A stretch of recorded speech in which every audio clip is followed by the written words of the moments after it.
Hello and welcome to MahindraGuru.com's official YouTube channel and you are watching the new session of Master Current Affairs of 13th May 2017। जी हाँ, SBI PO 2017 examinations की preparation और target को पूरा करने के लिए we have design this session so you can watch this session twice thrice as many times as you want, because हर एक हेडलाइन, हर एक डिटेलिंग जो प्रोवाइड होती है इस सेशन में, उसमें सारी की सारी बातें, सारे के सारे वर्ड्स और सारे के सारे पर्सपेक्टिव होते हैं बहुत ज़्यादा important. So master current affairs का सेशन शुरू होता है यहाँ पे 13 मई 2017 की सारी न्यूज़ हेडलाइंस एक के बाद एक। तो चलिए डालते हैं नजर आज की पहली हेडलाइन की तरफ।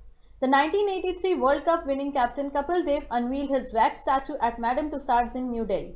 1983 में विश्व कप जिताने वाले कप्तान कपिल देव ने नई दिल्ली में मैडम तुसाद में अपनी मोम प्रतिमा का अनावरण किया।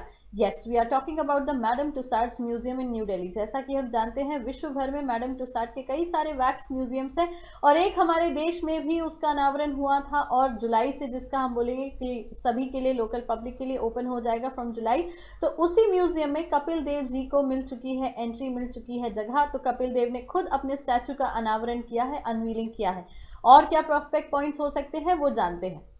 Madam Tussauds museum New Delhi की हम बात कर रहे हैं और अगर बात किया जाए कि ये एक्चुअली लोकेटेड कहाँ है, so Regal Cinema building, Connaught Place, New Delhi, second and third floor पे इसकी पोजीशनिंग है। So Madame Tussauds museum New Delhi की बात अगर हम करेंगे, so Regal Cinema building, Connaught Place, New Delhi इसका लोकेशन है। अब यस, 50 स्टैचूज को वहां पे मिल चुकी है जगह और 50 स्टैचूज में एक जो बना है वो बना है कपिल देव का। कपिल देव के बाद अगर हम बात करें, सो मर्लिन एंटरटेनमेंट्स इंडिया जो कि यहाँ पे इसको पूरा का पूरा होल्ड कर रहा है। सो मैडम तुसाड म्यूजियम की अगर हम बात करें, सो मर्लिन एंटरटेनमेंट इंडिया ही है जो इसका सारा का सारा मैनेजमेंट आगे प्रोसीड करता है। जनरल मैनेजर और डायरेक्टर की अगर हम बात करें मर्लिन एंटरटेनमेंट इंडिया से रिलेटेड, तो नाम आता है मिस्टर अंशुल जैन। सो अंशुल जैन जी के हिसाब से यहाँ पे 50 स्टैचूज जो इंक्लूड किए जा रहे हैं वो ऐसी पर्सनैलिटीज़ के बनाए जा रहे हैं जिनका कहीं ना कहीं सोशल कॉन्ट्रीब्यूशन तो है ही, but yes one of the public figures भी हैं। सो मैडम तुसाड म्यूजियम में इस बार जगह मिली है कपिल देव को, जिसका अनवीलिंग, स्टैचू अनवीलिंग उनने अपना खुद का खुद ही किया है। बढ़ते हैं इसी के साथ to the next headline. Harpreet Singh has bagged bronze medal in Greco-Roman weight divisions in the Asian Wrestling Championship at Indira Gandhi Stadium complex in New Delhi।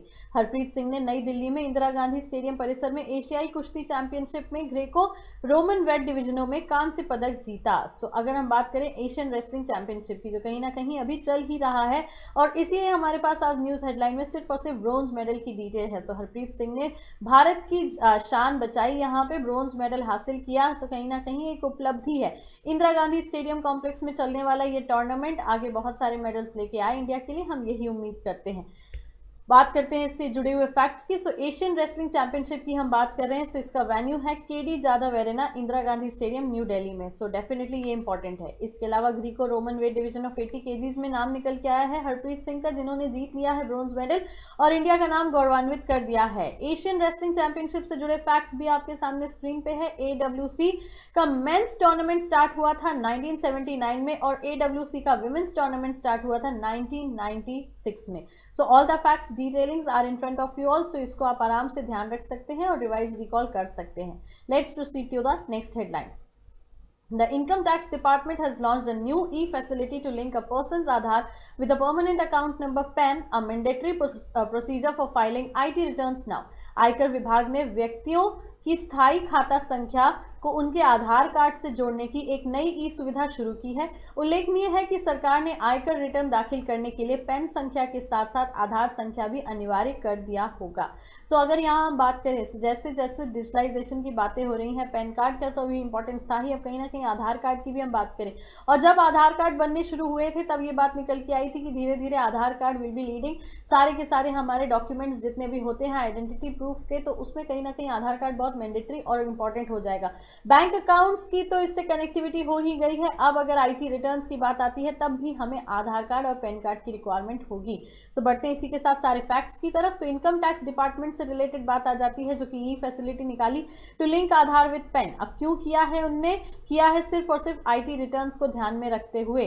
अब CBDT की तरफ से अनाउंसमेंट निकल के आया है। CBDT की अगर हम बात करें तो central board of direct taxes इसका फुल फॉर्म है, एब्रीविएशन का। सो central board of direct taxes आता है फाइनेंस मिनिस्ट्री के अंदर। और फाइनेंस मिनिस्टर की अगर हम बात करें तो Mister Jaitley, yes Mister Arun Jaitley is handling the finance ministry of our country. और अगर हम बात करें central board of direct taxes की तो चेयरमैन है उसके सुशील चंद्रा। एंड यस अगर हम बात करें तो इसके साथ सारे के सारे फैक्ट्स आपके सामने हैं।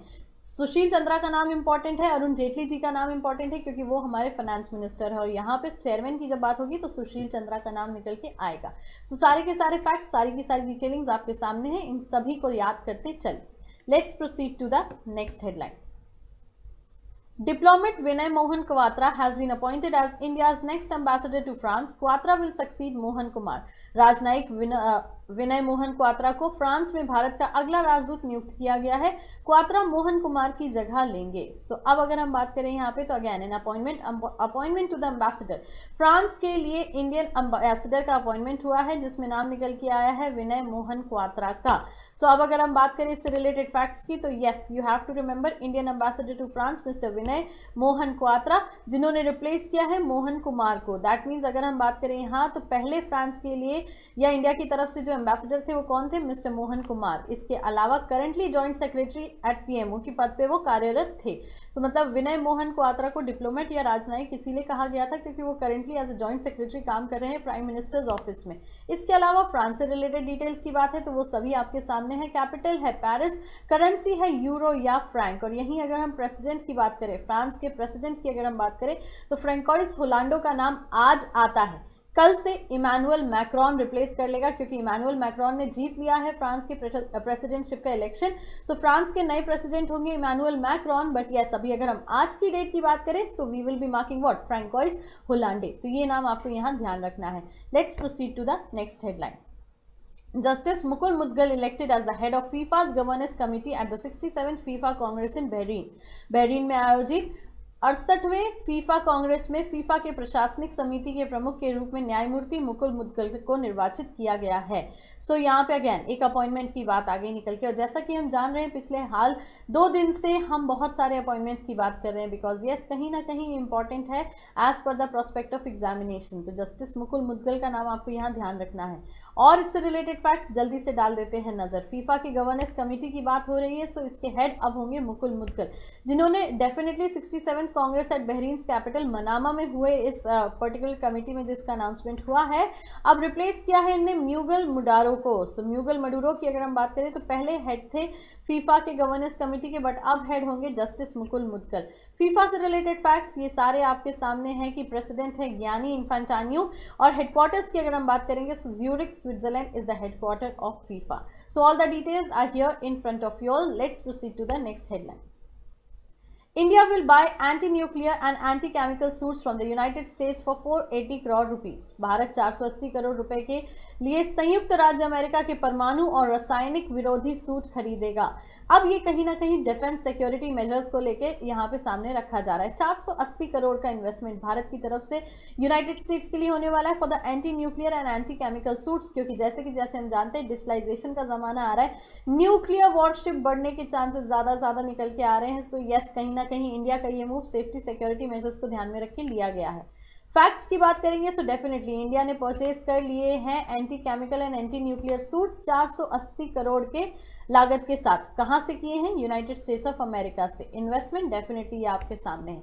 इसके अलावा अगर हम बात करें तो ये काम क्या होगा बेसिकली इनका, एंटी केमिकल और एंटी न्यूक्लियर सूट्स की अगर हम बात करें so they are basically meant to handle of foil chemical biological और न्यूक्लियर अटैक्स। दैट मीन्स लोगों की सुरक्षा को ध्यान में रखते हुए इतना बड़ा इन्वेस्टमेंट अमेरिका की तरफ भारत की ओर से होने वाला है। बढ़ते हैं इसी के साथ to the next headline. The State Bank of India is going to introduce a new facility that would enable withdrawal of cash through ATMs using the bank's mobile wallet. भारतीय स्टेट बैंक एक नई सुविधा पेश कर रहा है जिसके माध्यम से बैंक के मोबाइल वॉलेट का उपयोग करके लोग एटीएम के माध्यम से नकद प्राप्त कर पाने में सक्षम होंगे। Now this is something very interesting. अभी तक हमने मोबाइल वॉलेट्स की बात की थी तो कहीं ना कहीं ट्रांजैक्शंस घर बैठे पैसे बस इसमें वॉलेट में डाले और वहीं से ऑनलाइन ट्रांजैक्ट कर लिए। दैट मीन्स ऑनलाइन ट्रांजैक्शंस को ई वॉलेट्स ने या बैंक्स के वॉलेट्स ने बहुत ज़्यादा कन्वीनियंट बनाया था, बट यहाँ पे अब हम विड्रॉवल कर पाएंगे through ATMs also using the bank mobile wallet. तो ये बहुत ही ज़्यादा इंटरेस्टिंग मूव होने वाला है। स्टेट बैंक के मोबाइल वॉलेट की बात हुई है तो यस एसबीआई बडी हम सभी उसका नाम जानते हैं। सारे के सारे फैक्ट्स पे जल्दी से डाल लेते हैं नजर। बात वही हो रही है स्टेट बैंक ऑफ इंडिया की न्यू फैसिलिटी जो लॉन्च हो रही है कि withdrawal money through ATMs by mobile wallet और मोबाइल वॉलेट का नाम है SBI बड़ी, जैसा कि हमने कहा। अब अगर इस पे लिवाइड चार्जेस की बात करें तो ₹25 यहाँ पे एक ऑप्ट किया जाएगा, दैट मीन्स 25 रुपये ग्राहक को या कस्टमर को या जो भी इसका बेनिफिट उठाता है उसको पे करने पड़ेंगे। So levied charges would be ₹25 for this. State Bank से रिलेटेड फैक्ट सभी आपके सामने है। हेडक्वार्टर्स मुंबई। फाउंडेशन की बात करें तो 1 जुलाई 1955 1955। Chairman Mrs Arundhati Bhattacharya and MD की बात करेंगे सो दिनेश कुमार खारा का नाम यहाँ पे निकल के आता है। सो SBI one of the leading banks, या बोला जाए leading bank of a country. ये जो इनिशिएट सामने निकल के आया है बहुत ज़्यादा बेनिफिट करेगा कस्टमर्स को। Let's proceed to the next headline. Telangana has become the first state to introduce a logo for vehicles driven by persons with hearing impairment. It was designed by a Hyderabad-based man who is also the first person to obtain a driving license in the hearing impaired category. कम सुनाई देने वाले लोगों द्वारा संचालित वाहनों के लिए एक लोगो को पेश करने वाला तेलंगाना पहला राज्य बन गया है। यह एक हैदराबाद आधारित व्यक्ति द्वारा डिजाइन किया गया है जो सुनाई अक्षमता श्रेणी में ड्राइविंग लाइसेंस प्राप्त करने वाले पहले व्यक्ति भी हैं। मतलब इंपॉर्टेंट कहीं ना कहीं इसीलिए है because first person to obtain a driving licence in the hearing impaired category. ऐसा नहीं है कि अगर आप सुन नहीं सकते, बोल नहीं सकते तो आप गाड़ी चला नहीं सकते, आप डेफिनेटली चला सकते। और इसी बात को सार्थक किया सबसे पहले लाइसेंस होल्डर ने जो कि हैदराबाद से बिलोंग करते हैं। सो हैदराबाद बेस्ड पर्सन ने ही तेलंगाना के लिए एक लोगो बनाया है जिसमें कहीं ना कहीं हियरिंग इम्पेयर्ड लोगों को सड़क पे सारे के सारे ट्रैफिक रूल्स को समझने में आसानी होगी। क्या बना है, कैसे बना है, चलिए डाल लेते हैं उस पर नजर। लोगो फॉर हियरिंग इम्पेयर्ड की बात हुई है, फर्स्ट स्टेट बन चुका है तेलंगाना। डिजाइनर का नाम, क्योंकि हम यहाँ सोच रहे थे डेफिनेटली, क्योंकि जब हमने बोला हैदराबाद बेस्ड पर्सन की बात हुई है, Hyderabad based person that means कहीं ना कहीं वो इंसान जो पहले से ऑलरेडी हियरिंग इम्पेयर्ड है, HI कैटेगरी में आता है और उसको मिल चुका है यहाँ पे लाइसेंस। तो उसका नाम क्या था? नाम आपके सामने है, मणिकांता अन्ना प्रगाड़ा। मणिकांता अन्ना प्रगाड़ा ने डिजाइन किया है the logo for hearing impaired. और तेलंगाना स्टेट से इसलिए है क्योंकि Hyderabad we know the capital of Telangana.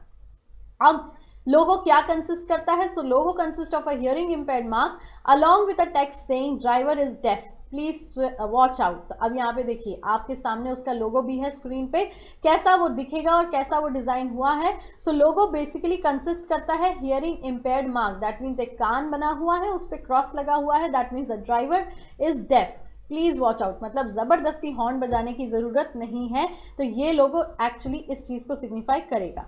अब तेलंगाना से रिलेटेड फैक्ट्स हैं तो वो तो आपके सामने आने बिल्कुल बनते ही हैं। Capital is Hyderabad. फाउंडेशन किस चीज का फाउंडेशन? तेलंगाना राज्य का गठन। बिल्कुल, तेलंगाना राज्य का एस्टैब्लिशमेंट या फाउंडेशन हुआ था 2 जून 2014 में। चीफ मिनिस्टर की अगर हम बात करें तो K Chandrashekar Rao is the name and governor ESL Narasimhan. So these are the facts related to Telangana and these are the facts detailings related to the logo for hearing impaired person. So बढ़ते हैं इसी के साथ to the question answers part, क्योंकि yes हम जानते हैं हर एक न्यूज हेडलाइन से सारी डिटेलिंग्स हमने डिस्कस करी। सो अब बारी है क्वेश्चन आंसर्स की, उनको रिवाइज करने की। So here is the first question.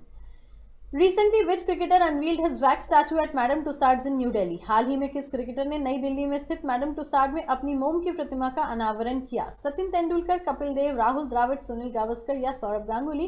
तो 50 लोगों के स्टैचू की श्रृंखला में जिसको स्थान मिला है और जिसने अपना ही स्टैचू अनवील किया है, that is Kapil Dev, option number 2।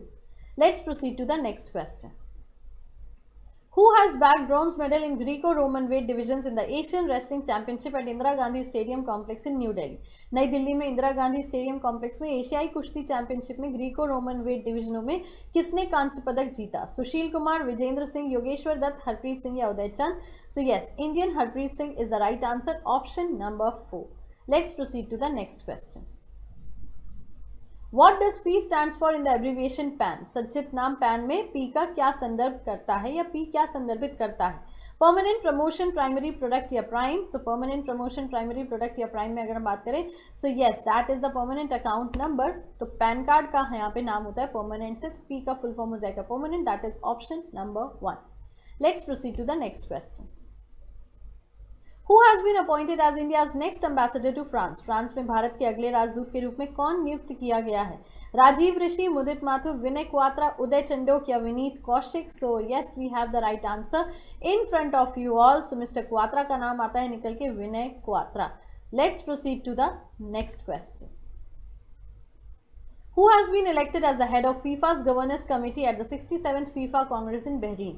Bahrain में आयोजित 67वें फीफा कांग्रेस में फीफा की प्रशासनिक समिति का प्रमुख कौन चुना गया है? राजीव ऋषि, मुदित माथुर, विनय क्वात्रा, उदय चंडोक या मुकुल मुदगल? सो डेफिनेटली यहाँ पे आंसर होगा option number 5, Mukul Mudgal. Let's proceed to the next question. Recently, India has announced to buy anti-nuclear and anti-chemical suits from.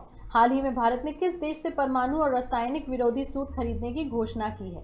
Russia, USA, Israel, France या Sweden? So yes, the right answer is United States of America, संयुक्त राज्य America या तो फिर USA. Let's proceed to the next question. Which bank is going to introduce a new facility that would enable withdrawal of cash through ATMs using the bank's mobile wallet? किस bank ने एक नई सुविधा पेश की है जो बैंक के मोबाइल वॉलेट का उपयोग करते हुए एटीएम के माध्यम से नकदी प्राप्त करने में सक्षम होगी? ICICI bank, PNB, HDFC bank, SBI या Yes Bank? So yes, the India's leading bank SBI या भारतीय स्टेट बैंक या तो फिर State Bank of India. Option number 4 is the right answer. Let's proceed to the next question. Which state became the first to introduce a logo for vehicles driven by persons with hearing impairment? कम सुनाई देने वाले लोगों द्वारा संचालित वाहनों के लिए एक लोगो को पेश करने वाला देश का पहला राज्य कौन सा बन गया है? तेलंगाना, बिहार, तमिलनाडु, सिक्किम या हिमाचल प्रदेश?